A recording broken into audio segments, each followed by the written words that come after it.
So we have been talking about luck, as in spiritual luck or material luck. Obviously, as we discussed yesterday,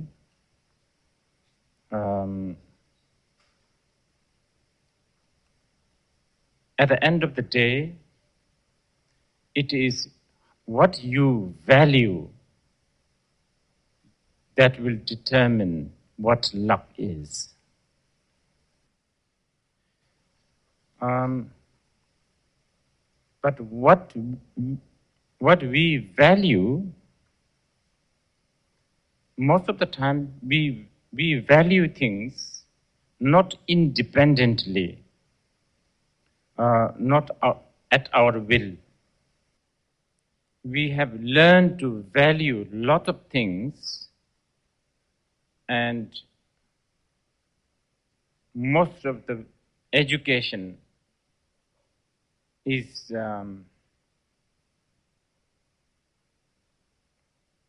taught by our culture, tradition, and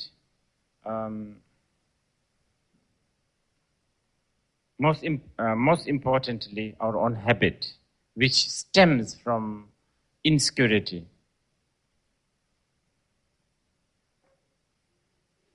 Which comes out from insecurity. So even though some of us intellectually understand the shortcoming of the way we value things, our habit, our old habit of valuing in a certain way is so strong, it's not easy to overcome. And the world in general, and especially the modern world, and most especially the materialistic world, have an altogether different way of valuing things. For instance, a woman carrying a baby when they are pregnant for 9 to 10 months, that period is never considered a job.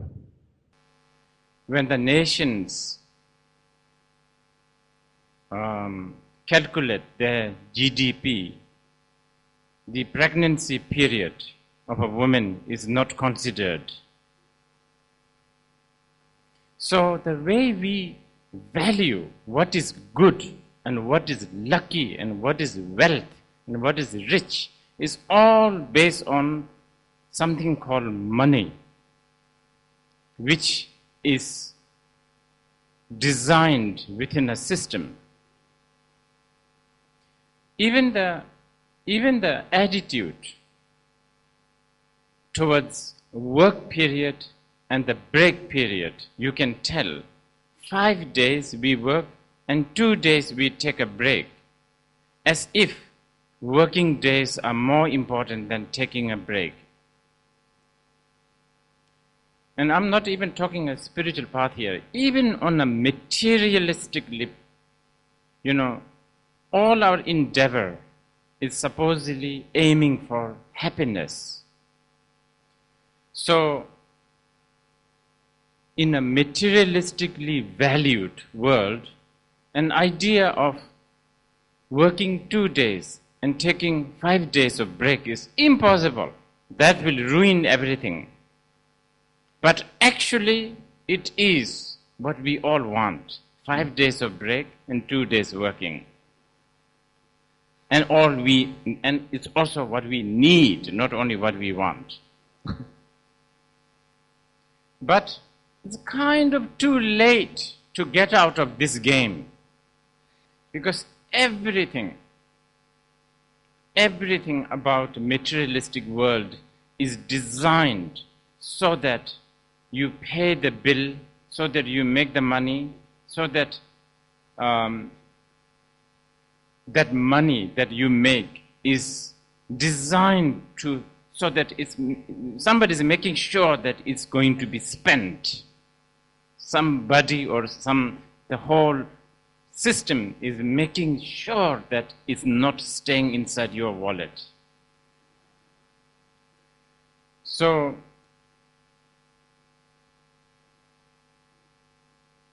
it's kind of too, you can still get out of this. You can, if you are brave enough, you can still get out of this, but not many of us are brave. It looks like our mind has a string. Our mind has a string, a very small thread. And that thread is attached to this so-called body.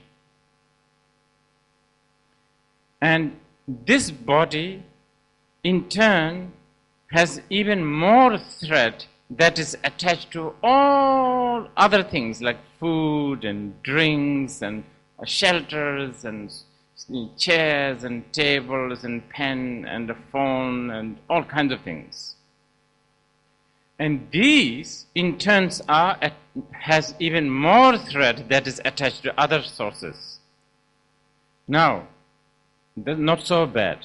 The worst is, many of these threads, these small, thin threads, get entangled with lots of thorns.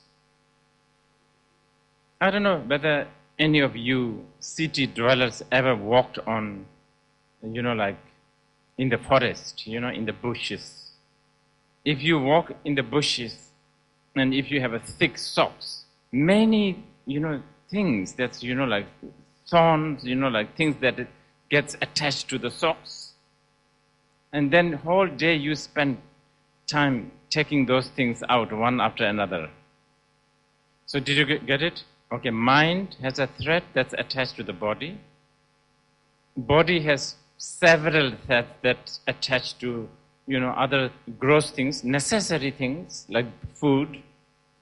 And these have many more threads that's attached to other things. And among many of these, there are thorns, unwanted stuff. You want the strawberry, but, when you're in the bush, you wild strawberries, you try to collect, and you have so many thorns. I don't know what you call it. So big chunk of our time is spent taking out those thorns from the socks. And some of them are so difficult to take out. And then we buy also special tweezers to take it out. And those special tweezers, many times they don't work. And even though they may work, a tweezer means an excess baggage. It's an extra thing to carry with you. So when we talk about luck, it really comes down to what is it that we value. Because if our value system is well thought over, then it makes sense that we pay the pregnant woman salaries for really doing a very important job. They are carrying the future CEOs, future consumers at least. So it's a very important investment actually. But, I don't think the materialistic world will consider that as a good strategy. I don't think so. I'm just telling you this as an example of, at the end of the day, the definition of luck really determines on what you are valuing. Luck as a merit, we all need. Without that, nothing can be done. Without the luck or the merit, can't even have a cup of tea and appreciate this properly. is a known fact. This is obvious. I have a monk who attends me. He eats a lot. And for someone who really values, his value is eating, eating. For someone who really values eating, he is so lucky because he has such a good metabolism. He never gets fat. No matter how much he eats, he never gets fat. So when every other people are worried about carbohydrate, pasta, so he doesn't have to. He can just eat whatever. What a lucky man. For someone who wants to eat, that's his value. As a Buddhist, as a follower of the Buddha, myself, it is my job, so to speak, to remind all of us that follower of the Buddha, we value spiritual luck or spiritual merit. That's so important. Now, there's something we have to be, there's something that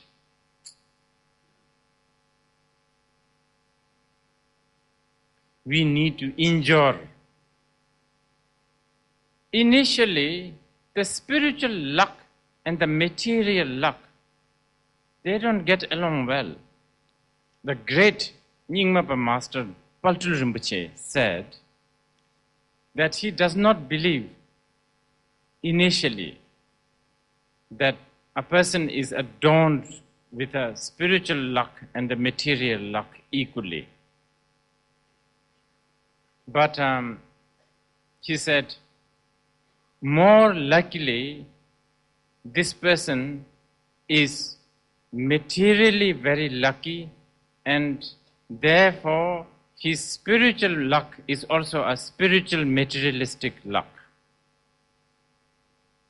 This is why many who has even a little bit of curiosity to embark on a journey of spiritual journey has this fear. Okay, they like the teachings, they like the path, but they can't let go the material luck or the material whatever. So initially, many of us, we have this sort of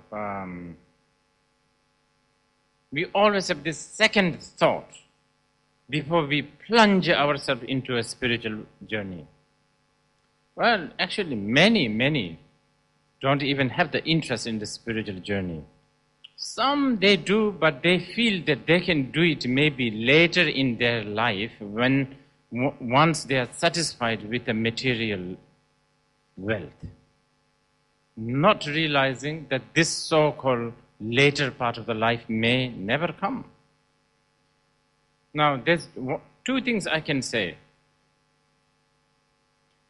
Spiritual world and the material world, I don't think they will get along. We can try, but if a spiritual journey try to compromise, then the spiritual journey is no more a spiritual journey. It has become a material journey. Now, this immediately scares us. So does that mean that most of us, we who cannot renounce, who cannot really do, who cannot abandon family, friends, work, I don't know, can't we just, most of us, can't we begin a spiritual journey? Are we deprived from luck, spiritual luck? Not necessarily. In fact, it's very possible. See, I was saying the spiritual journey and the material journey, they contradict. But it does not mean that they can, how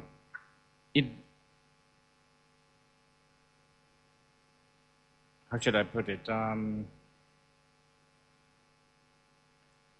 They contradict, but you have no choice at the moment but to pursue the spiritual journey while we have the material luck or wealth. If you want to follow a spiritual path, that's the only way. See, the aim of a material world, as I said earlier, is happiness. And the spiritual journey is also happiness. So as far as the aim is concerned, there is a mutual agreement. It is the method. So best we could do is if we can pursue the material wealth with the bird's eye view of a spiritual path, that would really make our spiritual and material journey successful. And this has been demonstrated time and again how the spiritual, someone who really ultimately values the spiritual luck can let go the material luck when it is necessary. So for this reason, in the Buddhist sutras and shastras, when we do prayers that involves seemingly very worldly also. For instance, prayer, aspiration to live long, aspiration to live healthy, aspirations to be wealthy. But it all must eventually, all this wish must come true according to the Dharma. So, for what I'm saying, what the sutras are saying is, we aspire to live long so that this longevity become some kind of a condition to practice the Dharma, to lengthen and strengthen the spiritual journey. We aspire to be wealthy, healthy, all of that, so that we can strengthen the spiritual journey, such as benefiting the sentient beings. So in this way, we try to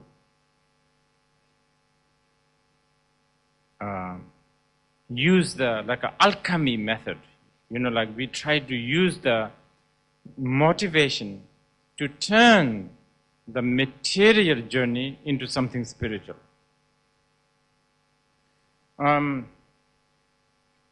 See the contradiction between the spiritual and material. If I give you one more example, is aspiration, spiritual aspiration is possible to achieve. Whatever you are aspiring spiritually, it's very possible to achieve. Like if you aspire to be enlightened, that's actually really achievable. It's realistic. But if you are aspiring to be rich, healthy, live long, all of these actually are not achievable. There's no such thing as I have lived long. What do we mean by that? Even 8 years old is long enough. But 80 years is not long enough also. So it's not really achievable.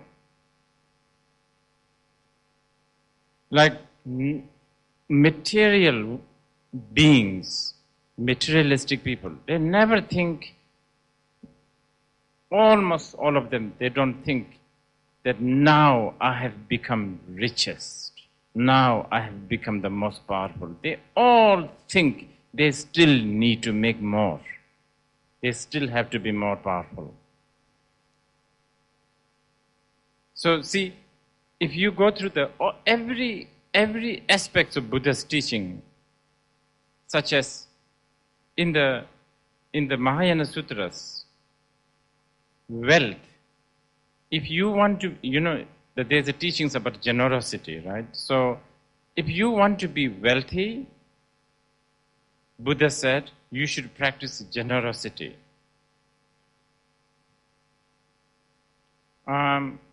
Many of us, when we read these sentences, we think, okay, so this means that if I give and give now, maybe in the future and next life, then I will become rich.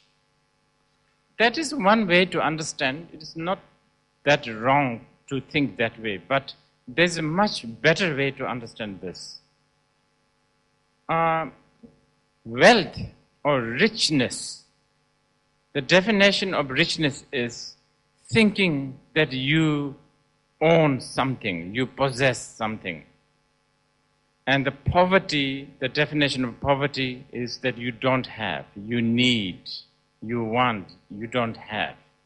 So when you are performing the act of giving, whether it's giving a time, giving a space, giving a coin, giving a flower, I don't know, whatever, giving, you are already experiencing the experience of having something that which you give. So already you are rich. And beside that, of course, the act of generosity instantly make oneself happy, and seeing others happy by your generosity makes you also happy. So in this way,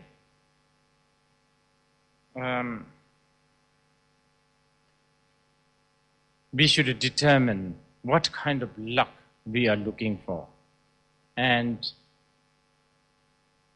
what kind of luck that we are craving for, basically. If you are craving for material luck, then it's like a once in a blue moon success situation. It may happen, it may not happen. And even if you are lucky materially, we don't know. It does not guarantee that we will be happy because you are lucky. So this, I think, is I've spent some time trying to differentiate the definition of luck between yesterday and today. So based on this, now we will begin to discuss how to accumulate, how to get this luck, so to speak. Oh, by the way, in case you are wondering why, when people ask me what topic I'm teaching this time, after a lot of contemplation, I decided to teach about luck. Well, one obvious one is, everywhere, everybody is kind of a craving for luck, some longing for a luck, miracle. But for me, the reason why I chose this is I really wanted to clarify some of the misunderstanding that evolves around tantric rituals that are supposedly bringing luck and wealth and prosperity, so on and so forth, such as wealth vase, all kinds of wealth deity practice such as Zambala, Kubera,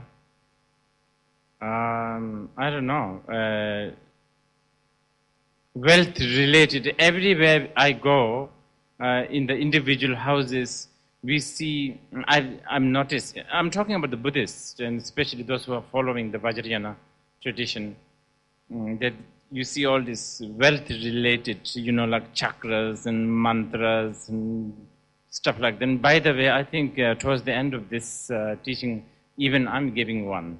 Whether it works or not, we don't know.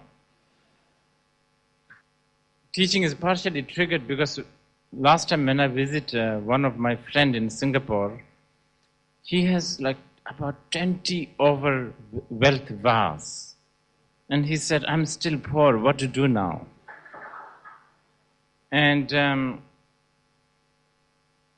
I have other reasons also to clarify this a little bit, because the Tantric tradition or the Vajrayana tradition has always attracted mixed reviews, so to speak, from the general people.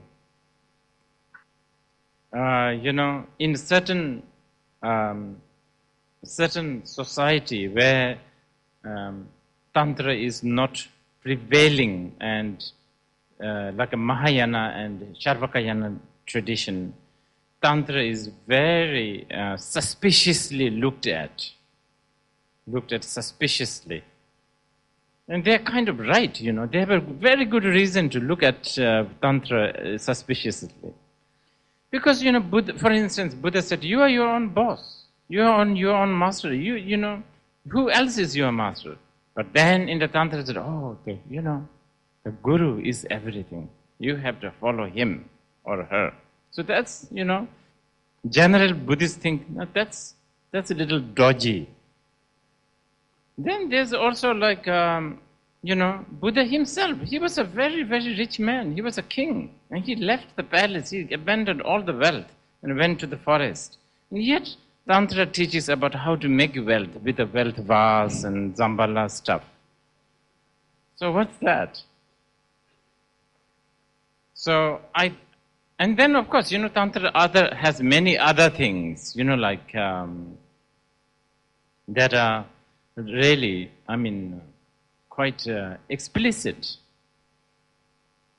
Okay, for instance, how many of you here have a tantric deity paintings or statues in your home, such as Chakrasambhara or Hevajra?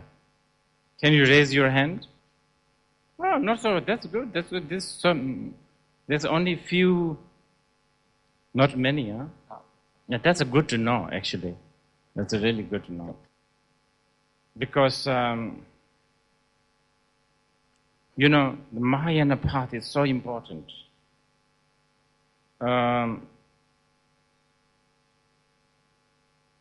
The strength of the Mahayana must prevail, must be protected. So this is why,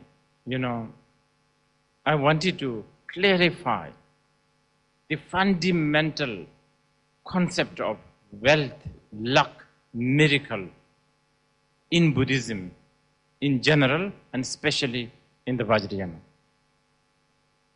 So we will have a break, but after the break we will talk about, is it possible to have, are we destined, so to speak, to have this luck?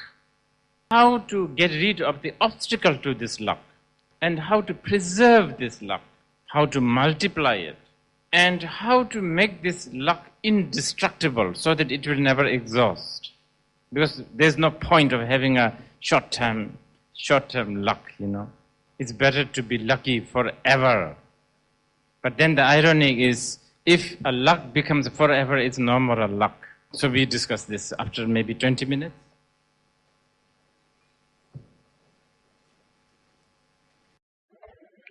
So, first, sometimes we think that, sometimes some of us, we think we are such an unlucky person.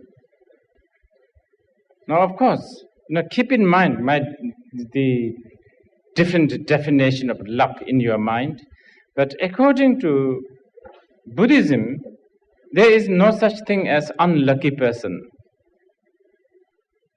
The luck or the merit the supreme luck or the supreme merit is innate, is there all the time. It just need to it need to shine. It need to come out. So every sentient beings have this potential. No one has lesser than the other. Everybody has an equal. This sort of basic understanding is this is very important in the Buddhist understanding of the path. You have to remember the quintessence of the Buddhist path is not to get something that you don't have. It is to, the quintessence of Buddhist path is to actualize, realize, or discover what you already have. And that, the full discovery, the full realization, complete realization of your innate nature is called very grandiosely, we call it enlightenment. This is also what makes the Buddhist path and the other path different. In other words, the Buddhist, as many of you must be familiar, Buddhists, especially in the Mahayana tradition, Buddhists believe that everybody is by nature Buddha, that they need to discover this. And this Buddha, this enlightened state, is the ultimate merit, if you want to call it, or ultimate luck, if you want to call it. And that is there all the time. And this you have to trust. It's like some kind of a family treasure that you own. You may be struggling, here and there, but if you know that somewhere deep inside your treasury there is this special treasure that you actually own, that you can count on when situation goes crazy. This understanding, this trust is like a basis of all the luck. If you have this, then if you have this trust, all the other mediocre luck will follow. You will notice that luck and the confidence helps each other. Confident people are more lucky people are also more confident. And confidence is based on knowing the truth. For instance, when I go to the toilet, I confidently go to men's toilet. I don't think, should I go to men or women? I don't have doubt, not even a little bit. I don't know why you laugh, because I have friends who actually doubt whether they are men or women. One of them is now trying to confirm by operating him. I don't know whether I should call him or her. So the confidence is based on the truth, understanding the truth, knowing the truth. All the other references that we have, we are never ever sure. All the references that we have, apart from Buddha nature that we have, that we can be confident with, all the other references, such as I'm a powerful man, I'm a good-looking man, I'm influential, I'm successful, all of this changes day by day, hour by hour. We cannot trust any of those. I can groom myself. I can make myself beautiful for 4 hours in the bathroom. And in the bathroom mirror, I may be quite confident. Oh, not so bad, But as soon as you step out, you may see other people, and you may think, oh, why didn't I think about that? So all the other references, richness, like the size of the car, size of the television, all of this is not, it's too changeable. It changes like a weather. We cannot trust any of this.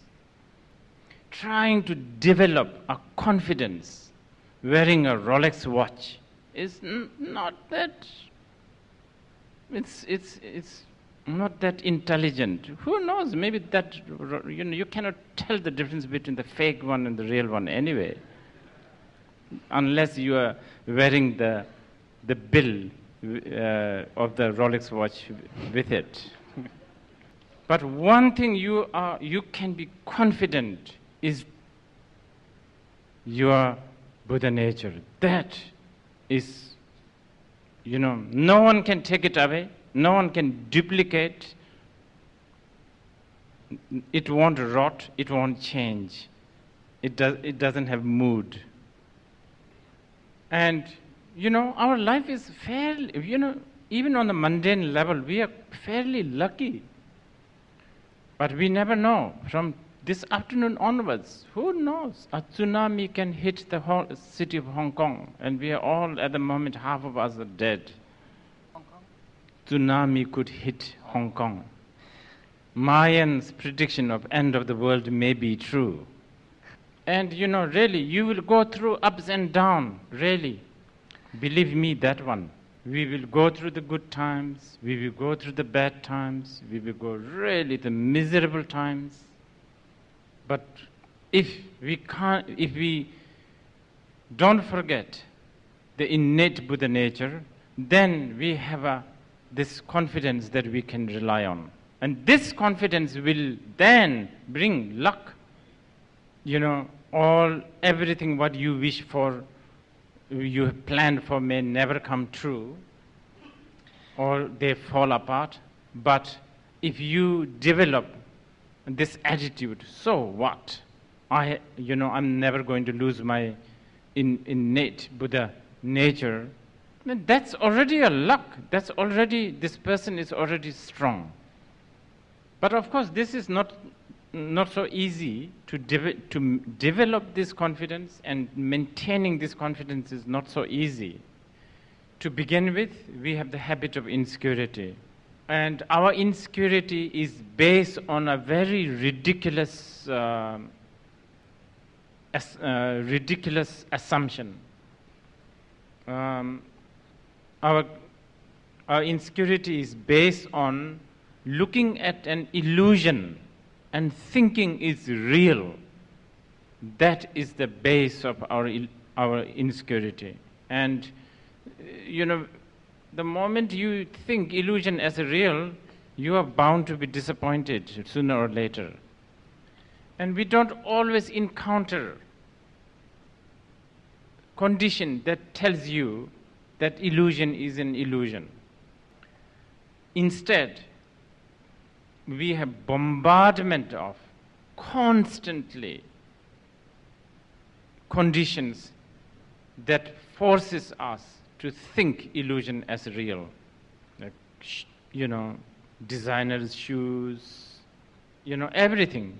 Just everything forces us to believe illusion as real. And this is not helping our confidence. It's actually making our confidence more and more, it's actually making our insecurity more and more insecure and more dependent on external things such as gadgets, shoes, and gold-plated teeth, gold tooth, and many of them are ridiculous. I don't know. If you don't mind me saying so, it's like worrying about the size of penis. And I will tell you something about this. Actually, men worry, between two men, they worry more about the size of the penis than men and a woman. And the women worry about. You understand? I think that's true. Women worry about what, Rinpoche?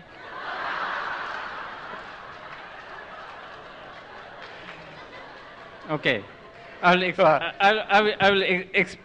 will explain it more. When two naked men are, like, let's say, in a sauna steam bath, many times men look at the other man's penis. So these are completely, and then, this reflects outside. Also, like Taipei used to have the tallest building. And now where it is, I don't know, Hong Kong used to be the tallest building. All this, the tallest, the greatest, the biggest, the coldest, the hottest, all that. All this illusion as, thinking illusion as a reality comes. So,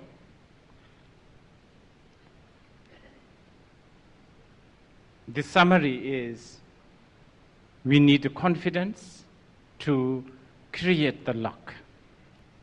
Oh yeah, as I was saying, not that easy though, because we have this habit of always falling into the game of the insecurity, such as the tallest buildings. So the real summary is this, that there is no such thing as inherently unlucky person. We all have a base for real confidence. And at the least, you should think it this way. All our downfalls, they are all purifiable, destroyable. So I think I will let you ask questions now, since there seems to be so many questions. So this evening we will carry on with the method of accumulation. Here in Rinpoche, I saw so many frenetic female followers of you. Sorry for my defiled mind. Their emotional behavior hardly cannot make me doubt their motivation. Do they really want to be enlightened or just want to develop some kind of relationship with you? So my question is sentiment a main obstacle to female practitioners? What's your special suggestion to female practitioners? The second part of the question, I didn't get it. Is sentiments a main obstacle to female practitioners? And then, what is your special suggestion to female practitioners?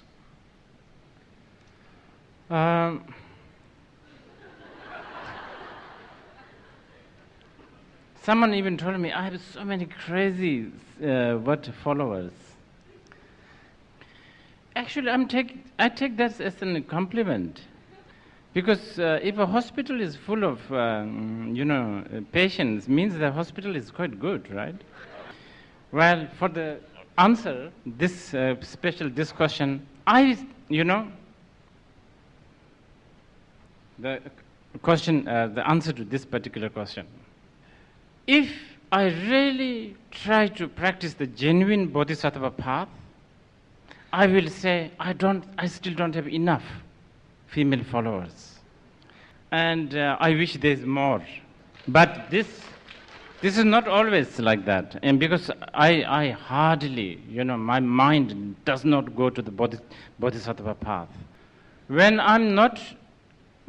my mind is not accompanied with the bodhicitta, which is most of the time, then I feel that these followers, especially the female followers, they must have a strong karmic debt with me in the past. It's like how many of us have a strong karmic debt with World Wrestling Federation. It's such a stupid, such a stupid program, but so many people watch, like soap operas. But because we have a karmic debt, we just have to do it.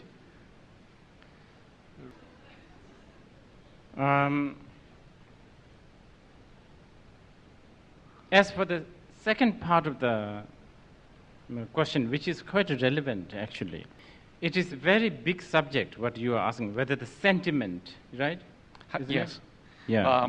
Is sentiment a main obstacle to female practitioners? Yeah. This is a very big subject. I'll try to cover it kind of briefly. Okay. Generally, I guess sentiment means dualistic mind. Of course. Therefore, it is an obstacle to the path. Of course. But having said this, when a person follows a path, the person always follows a path because he or she is attracted to something. And that is a sentiment. Now, I will take this as an opportunity to share wisdom of Vajrayana. The picture, the idea of Shakyamuni Buddha is painted by all the Buddhists as serene, gentle,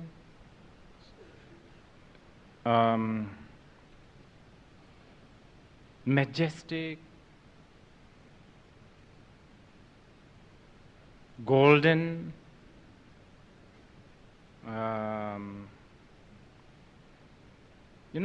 when we read the sutras, this is what we paint, right? So, because we are attracted to this image, serene, majestic, simple, humble monk, we are attracted to that, and there, so the Buddha manifests that way, so that we follow him. Now, if the Buddha come with a punk hairstyle dyed pink, with like nose rings, lip rings, tattooed all over, how many of us will follow this Buddha? Well, definitely not the traditional Buddhists. Most of us, we think it's, like sinful almost. But it is a known fact. There are many, many people on this earth, probably more, there are more, M&M followers than the Buddha on this earth. Or Lady Gaga follower. We cannot opt out. We cannot say the Buddha does not manifest this. Buddha has to manifest for different needs. But anyway, what I'm trying to say is this. The sentiment, yes, it is an obstacle, but that very sentiment may be the one that brought you to the teaching also.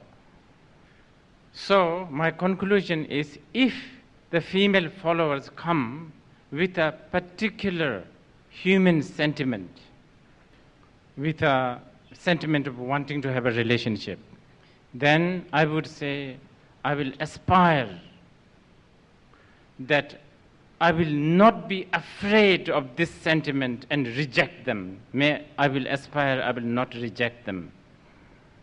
Because I could, this is so scary, when there's like, even one female, coming with a, sentiment of wanting to have a relationship, that's a big burden. So when you have hundreds, that's a lot. But I pray that I will be brave enough to receive it and not reject it.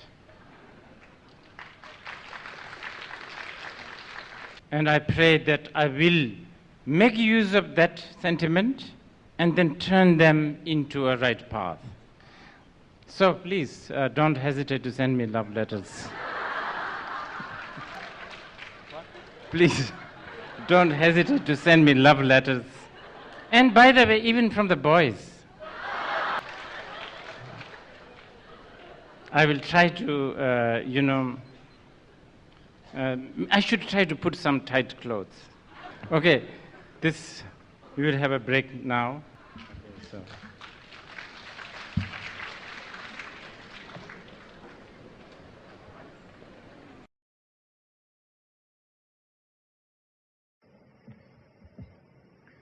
so now we talk about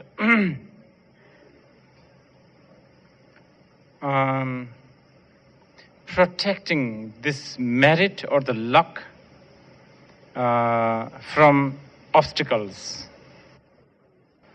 And together with it, we also talk about how to generate more merit or luck and how to maintain the merit that we already have. And of course, this is infinite. Actually, the majority of the teachings of the Buddha revolves around this. And therefore, there's infinite numbers of skillful means.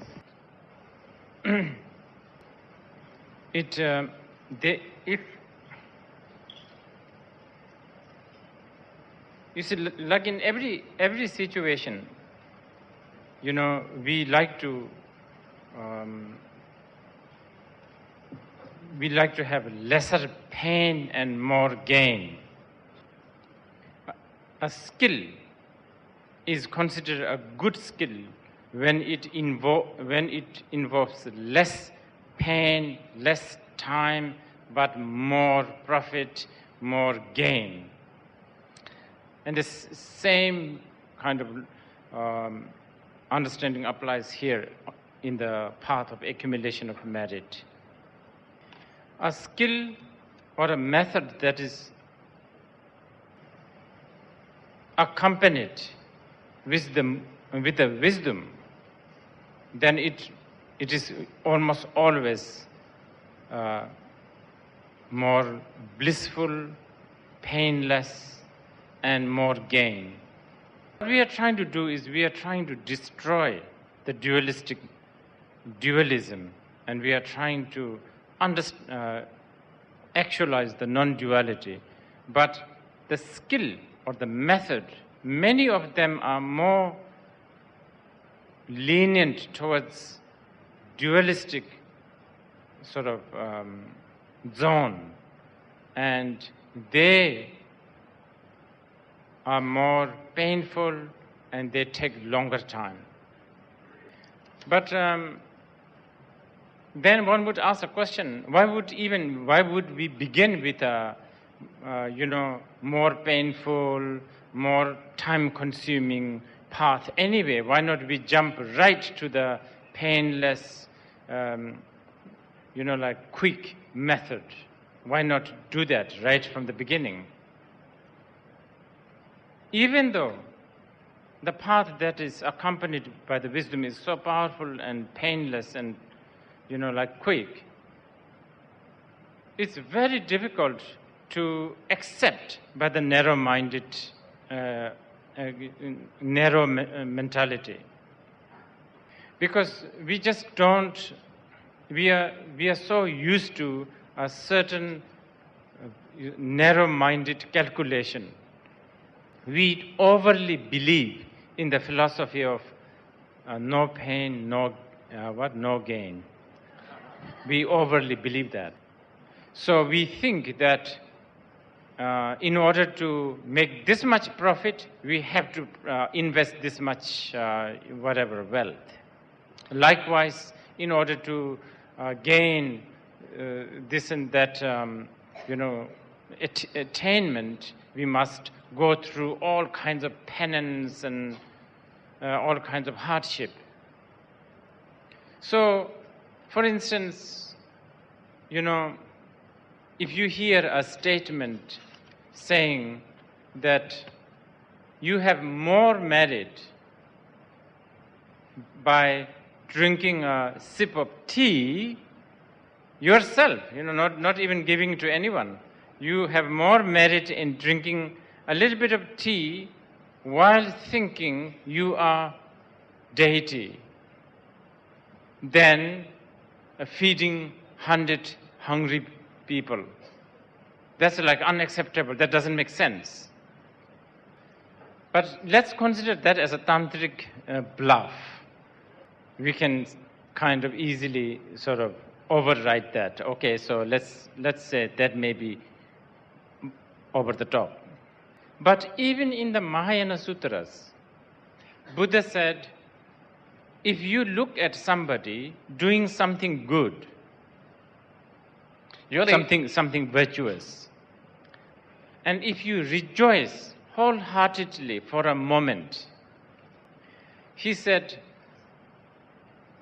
one can count all the hills and the mountain tops on this earth, but he can't count the quantity of the merit of this a moment of joy, a moment of rejoice.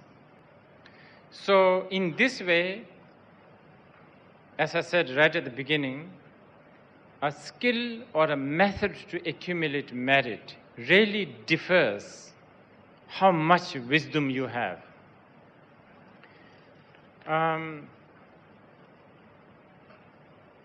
One of the Drupakaju tradition,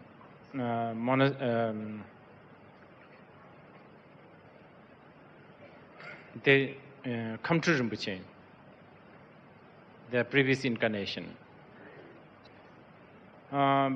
People invite his monks to perform rituals in the individual house for house blessing and so on and so forth. And all the monks, they perform the ritual so well, so diligently, with so much concentration. But there's one old monk, the moment the ritual starts, he falls asleep.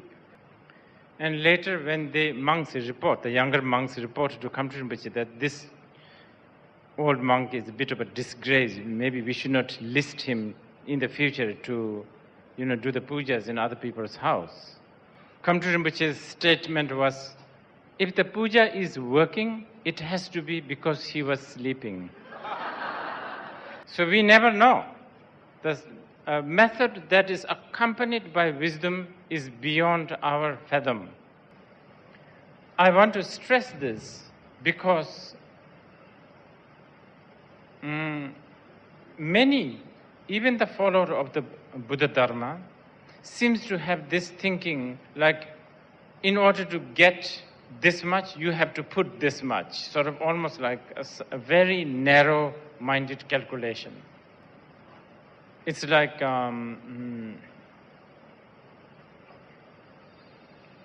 anything beyond that is, again, I'm talking about a luck. Anything that is beyond is like unbelievable, like a lottery. You buy the lottery with $1 and you make, if you are lucky, you make $1 million or several million. But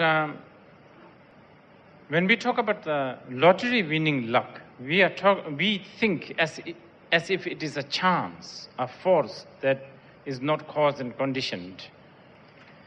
But and not only, there's something even more amazing, which is not only if your skill is accompanied by the wisdom, it creates so much merit, but let's say you don't have any wisdom, but you encounter someone who has the wisdom, and then you venerate this person, and because of the other person's, the power of the wisdom, you could also accumulate so much merit. When Shakyamuni Buddha, long time ago, when he was a beggar, he begged and begged the whole day, and all he ended up getting was a handful of rice, just one handful of rice. And like many beggars, they're all insecure. They have to eat this somewhere quiet, otherwise many other beggars might just rob it and take it away. And as he was looking for a quiet place to eat this quietly, this beautiful, serene monk with a begging bowl came. And then, of course, he is deadly hungry. He's so hungry. But then, he thought, well, how can I just, upon seeing the sight of this amazing monk, he just thought, how can I even, think of eating this rice? So he threw this rice towards this monk. He just threw it. The two grain landed on monk's head, and the 4 went inside the begging bowl. the beggar's next reincarnation became a very powerful Chakravardhin, which is called like the universal king, who ruled the 4 continents and even the 2 god realms. And this is because the beggar, when he was a beggar, he had this amazing inspiration by this sight of this monk. He sacrificed his own need to eat. On top of that, the monk was none other than the Kashyapa Buddha. So the man with the wisdom. But many of you might think, well, we wish we meet Kashyapa Buddha tonight as we walk out. And we all like to throw many, many rice towards him. Now here comes the Mahayana teachings. These are very important Mahayana teachings. Because first of all, we don't know who the Kashyapa Buddhas and who are not. Most unlikely person that you think Buddha, they are maybe the real Buddha.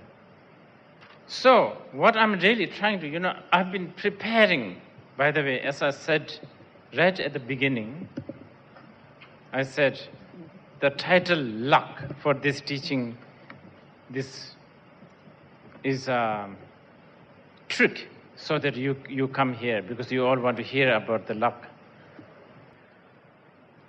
The trick, all along, what I've been trying to come to the point is, I wanted to tell you the bodhicitta. Now, if you have the bodhicitta, then you are the luckiest man or woman. If you have the bodhicitta, every day you meet Kashyapa, all the time. So if you have the bodhicitta, it's a bit like you have the printer of the money, the luck. Really, you Xerox copy the money again and again. Whenever you finish, you just print more. Bodhicitta is luck. Bodhicitta is luck maker. It's absolutely important. Bodhicitta protects you from the obstacles of the luck. The moment you have the bodhicitta, you have already accumulated luck. You are already lucky. You have been lucky. And all the other endeavors like money, business, entrepreneurship, all of these things, while you are sleeping, they stop. They don't, most of them, you can't sleep too much. You have to work so hard. With a bodhicitta, once you have that bodhicitta, whether you are sleeping or not sleeping, whether you are, whichever state, the merit generates continuously. So, now we will talk a little bit about bodhicitta in a slightly different angle this time, more to do with luck. Let's ask again the question, what makes us unlucky? Let's say, we are not confident. What makes us lose our confidence? We don't contemplate on ourselves enough. That's why we lose confidence. So, this alone, the wisdom of contemplation alone, is such a big gift from Buddhism to the world. I pray and wish and aspire that,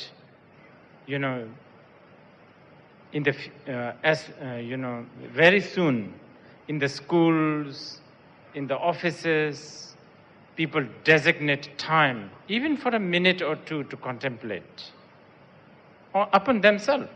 Nothing else, no visualization, no mantras to chant, nothing, just contemplation. And I will tell you the reason why. We all, this I have repeated, we all are looking for some kind of a happiness, some kind of a satisfaction. Call it enlightenment if you like. But some kind of a permanent, everlasting happiness. This is what we are all longing for. To have that, you need to I like to sort of put it in a different way. We need to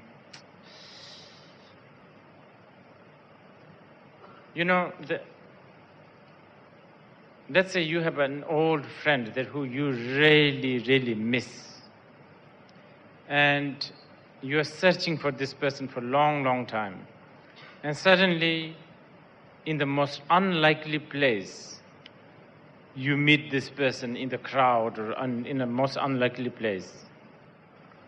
You have such a relief and joy of meeting this old friend. I'm using this as an example.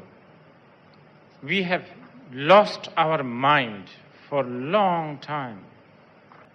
The difference is, this is even more ridiculous because the mind, this friend of ours, the mind, is not even gone far. It's right next to you, but we have lost it.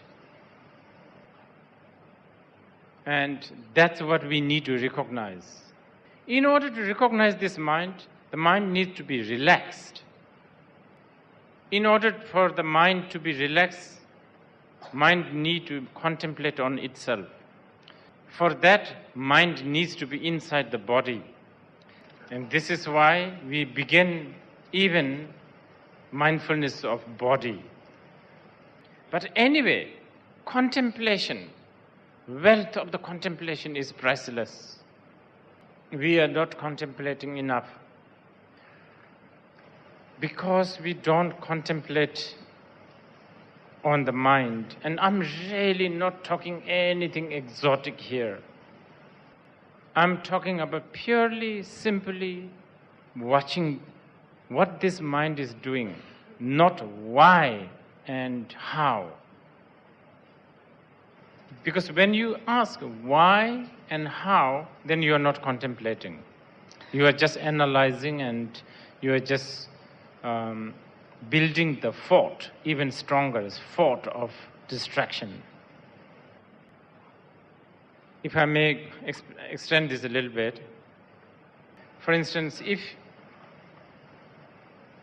when we contemplate on our mind, then many times I hear from the practitioners that they discover that they have all kinds of, just the mind, mind is like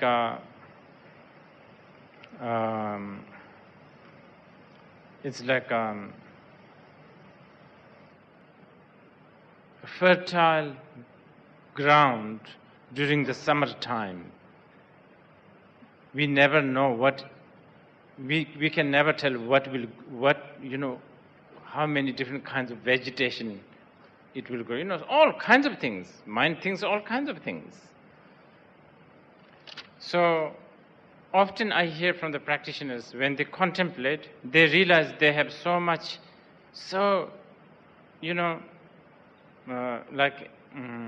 incredible,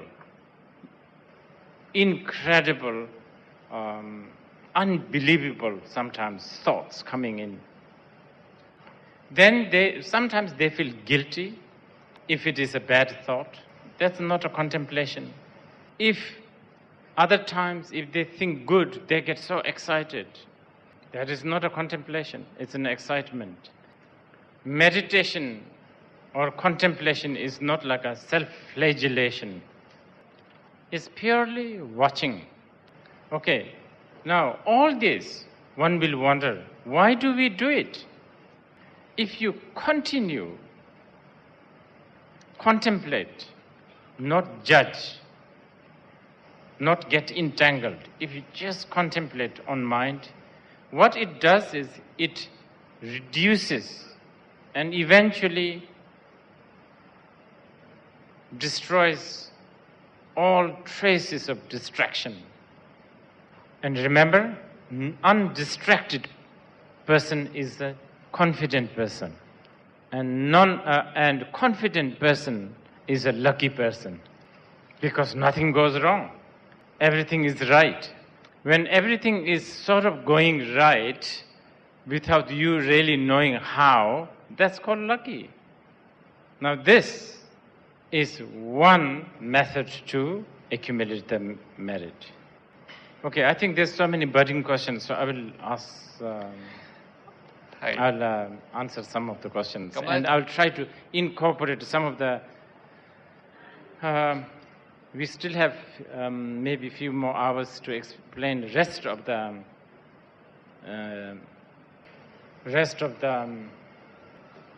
elements of, what I really want to plant the seed is that, as I said, that bodhicitta is what really so-called luck is, and this is what I wanted to express. So there's a few more, but I'll ask, let you ask some questions. But I don't think we'll finish all the questions. As an ordained monk or nun, what should be my attitude towards those lay people respecting and offering to me? Yes, this is a very important question. When I'm sober, okay, when I'm sober and not distracted, every time I come in here, when you stand up, I get, like my whole body goes like, it makes, there's a chilling feeling, like when you watch horror film, it's like there's a chill. And I'm not saying that you look very horrible, it's not. And as I said, this is only when I'm sober, when I'm kind of not spaced out. Because for you, you are with your utmost respect and veneration to the Dharma, you are doing this. And it's a sacrifice for you. You are sitting comfortably and this man comes and you stand up. It's a sacrifice. Now if I just take your respect and veneration with my pride, my, self-cherishing attitude, I am really badly indebted with one worst kind of karmic debt. I try to bring secretly, I try to bring sometimes a statue of a Buddha or a Manjushri or something like this, in my pocket or in a book, so that I'm just, I try to motivate that at least you gain some merit paying homage to Manjushri or the Buddha. The offering substance, whatever you offer, if it is not dedicated, if it is not properly used, this becomes such a binding force for people like myself. Actually, there's several sutras that only teaches about that. To the monks and the nuns only. So, if you happen to be a monk or a nun, and if people, for them, out of their devotion and aspiration, it is really right for them to make offerings and pay homage and veneration. This is, their practice. for the recipients, monks and nuns, they have to, at the least, dedicate the merit to them. On the Sarvakayana level, there is a dedication that is usually recited by the monks and nuns. There's things like Gangidal Shivar Jabad, Gangidal Khaze Jabad, Gangidal Titang Jabad, Kurdi Jabad, Tadatamji Tabat, Shivikopantam Tabachi, you know, basically, you know, dedicating the merit like those who give me food, those who give me drinks, those who pay attention to me, those who pay veneration towards me, those who give me seed, those who give me flowers, may they attain enlightenment. Those who beat me, those who slander me, those who backbite me, those who say harsh words towards me, may they also attain enlightenment. So on and so forth, one must dedicate.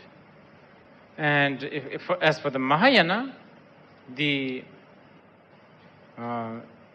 do the similar dedication, but we have other different attitudes, like through this link of gift and gift being given and being received, may we accumulate a karmic force that will enlighten all sentient beings. So this happens. This is also a very, very good dedication. The force of karmic connection is very powerful. It's not something one should take it easily, lightly. I'm sure many of you know the previous life of Siddhartha and the Yashodhara, his queen, his consort. The queen Yashodhara. When Buddha was again a very poor man, he went to Dipamkara to take the Bodhisattva vow. I think it was Dipamkara. And Dipamkara said, in order to take the Bodhisattva vow, you have to accumulate merit.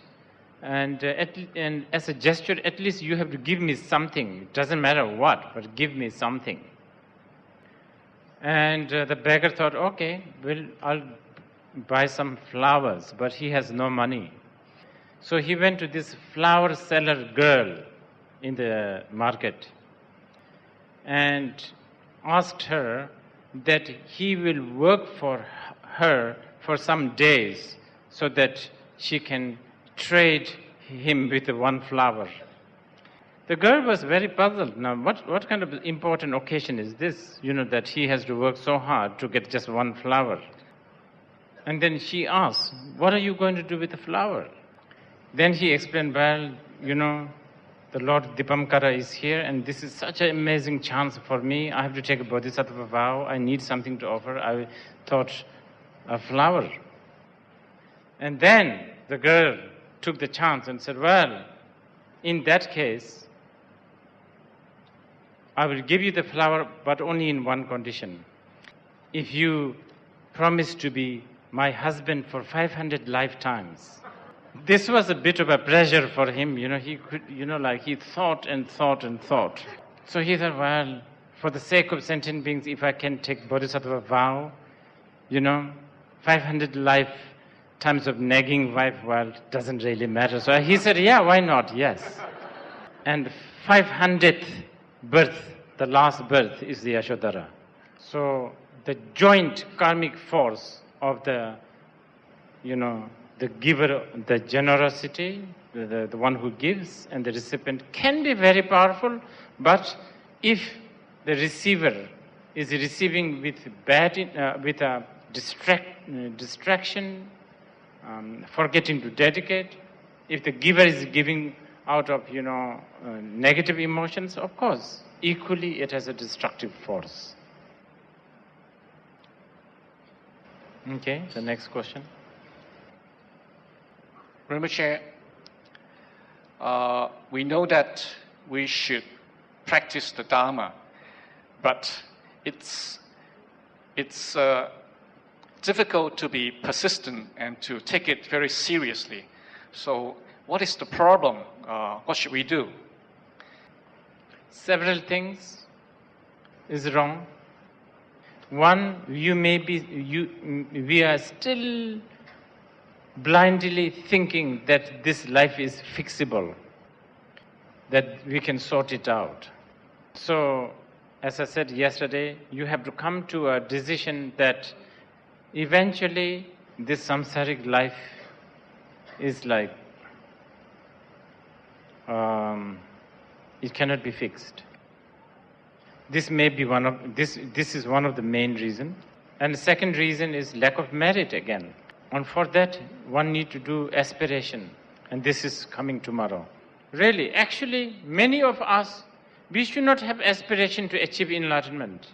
We should really have aspiration so that we will practice the Dharma. That's all we should ask for right now. Make it very simple to have aspiration that no matter what happens, I think I said this earlier, no matter what I do, no matter what I think, no matter where I go, one way or another, may they all lead me to Dharma practice. I don't know how, I don't know when, but somehow may we get into the Dharma. That's it.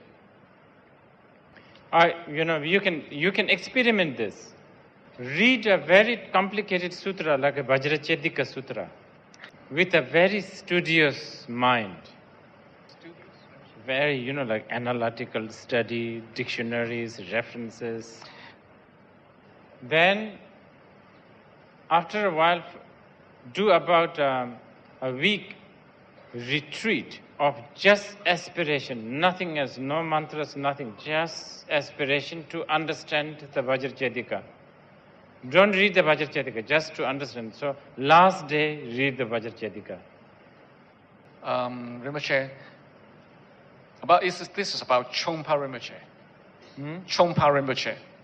It says, after Chompa Rinpoche, Chögyam Chompa Rinpoche, after he encountered a car accident, he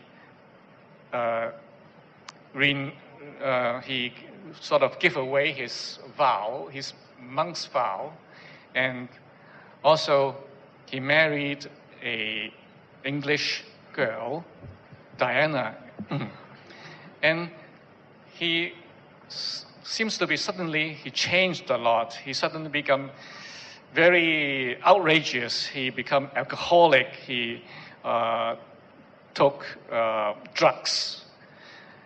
I think I wish to know how you think about this.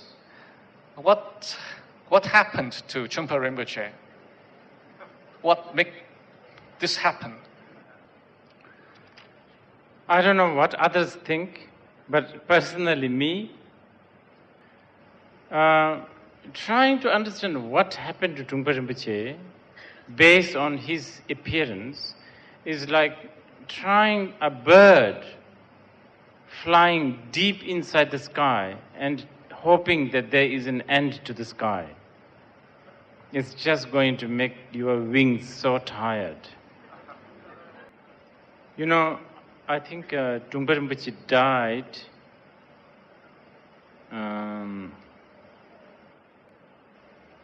very young.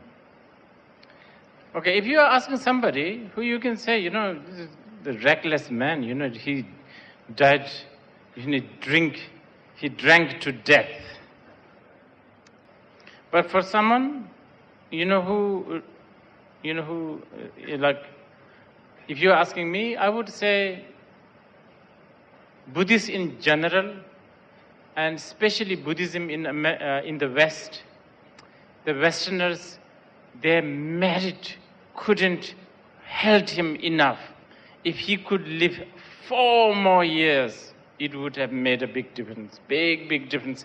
But even this much, what he has done is mind-boggling.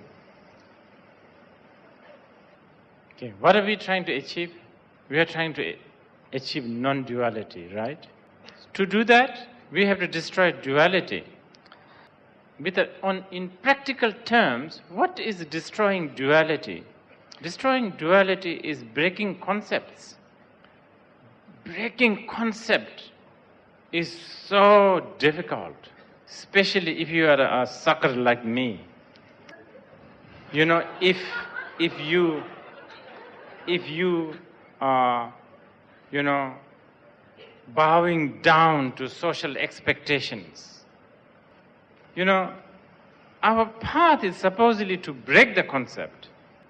The society have an expectation of what a teacher should do. Whenever the camera is out, teacher should sit like this, for instance. Or teacher should not be walking around on a pink G-string. So if you feed these social expectations, when are we going to get enlightened? The teacher feeds the students dualistic expectations. Student feeds the teacher's dualistic expectations. That's back to the square A, samsara A. But actually worse, because you are camouflaging yourself with a spiritual path. Much worse. And anyway, what is the point of me talking too much on this one? Just read his books. It is an expression of love, wisdom, compassion, non-duality. And if that is happening, who cares whether he marries this or that, or whether he had a car accident, whether he had drank too much sake or not? Really, should not be a point. But books can be written by anyone. You can plagiarize. But it's just not just the books that's written, it's the contents and also the way he lived. For those beginners, how should we begin to practice the Dharma? Oh, there are many different ways. This is a very big question. Analysis is always good. Therefore, hearing is always encouraged. Regarding your teaching on the dreams yesterday, the girl dreaming of a boy and then meeting a boy and losing the boy, do you mean all things are unreal, or do you mean all things shall come to pass? Because whether things are real or not, you still go through the emotions. Do you suggest us to be indifferent to everything? If so, to love or to hate mankind are not different either. Actually, the 2 points are related. Things are illusory because things pass all the time. Things changes all the time.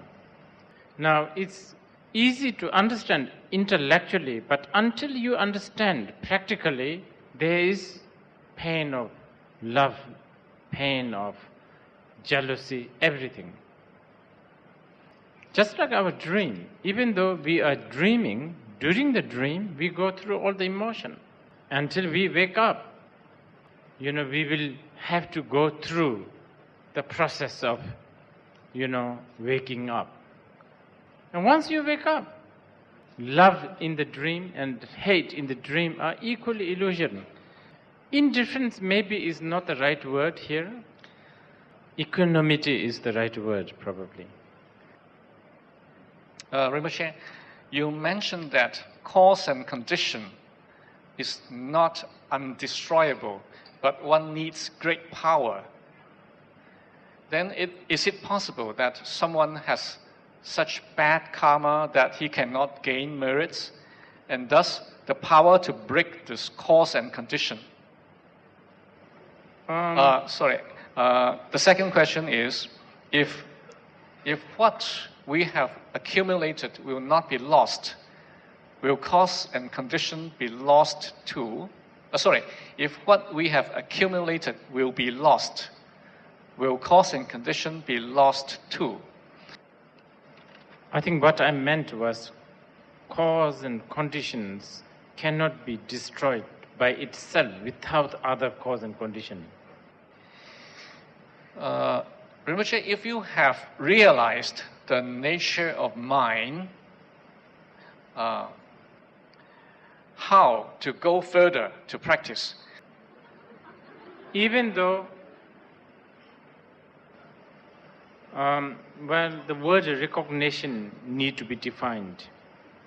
The great Longchenpa said, even though you may have a glimpse of your mind, if you are not stable with the recognition of the mind, you are like a kid in the battlefield.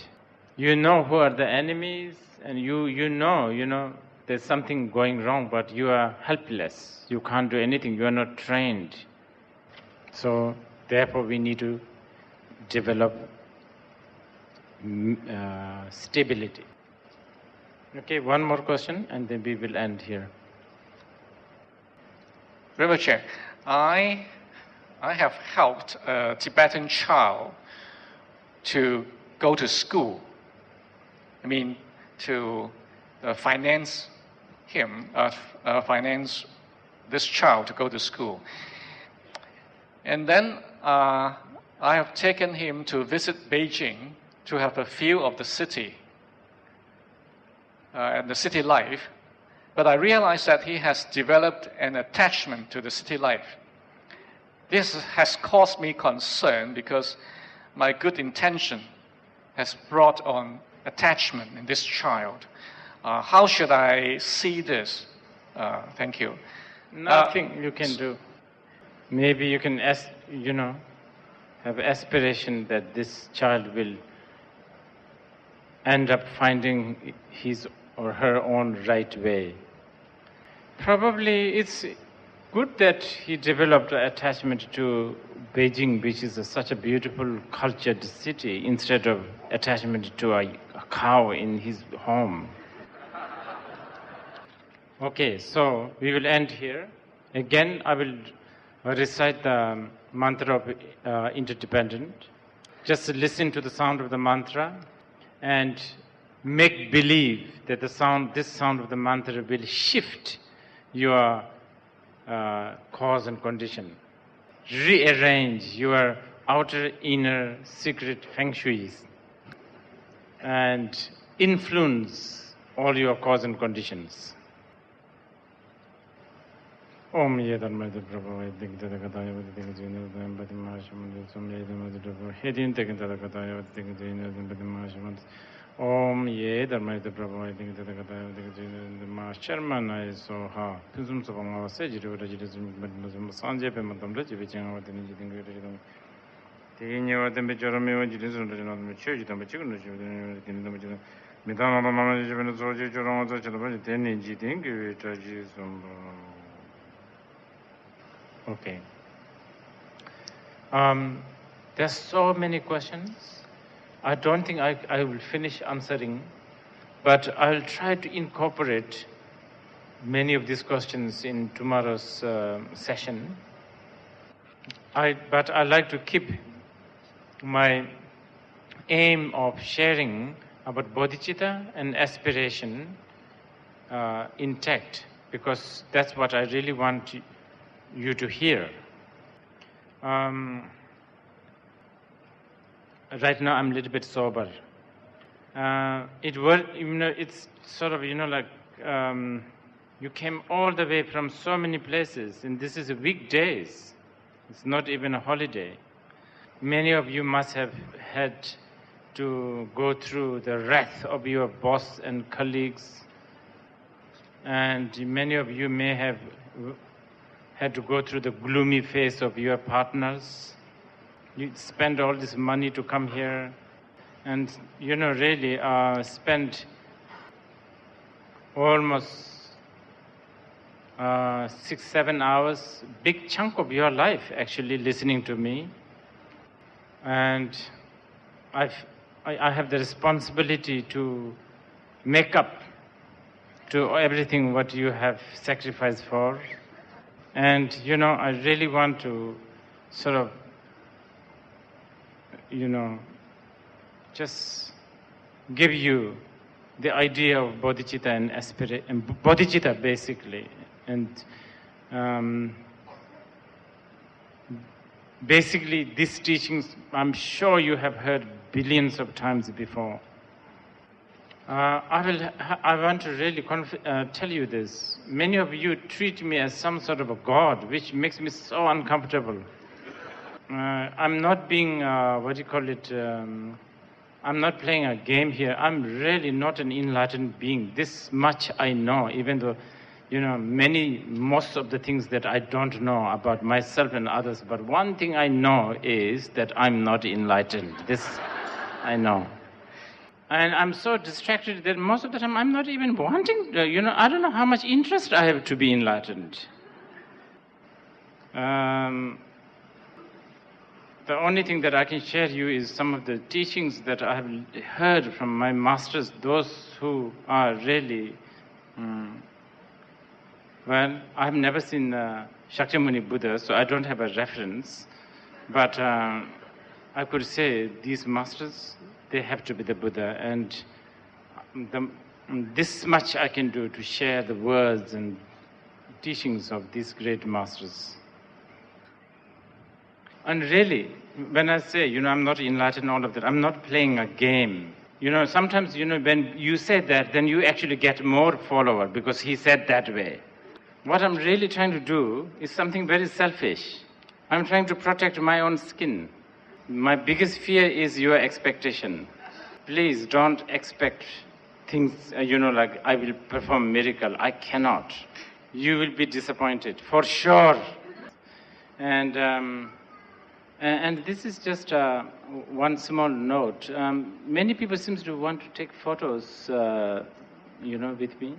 There's a very good application,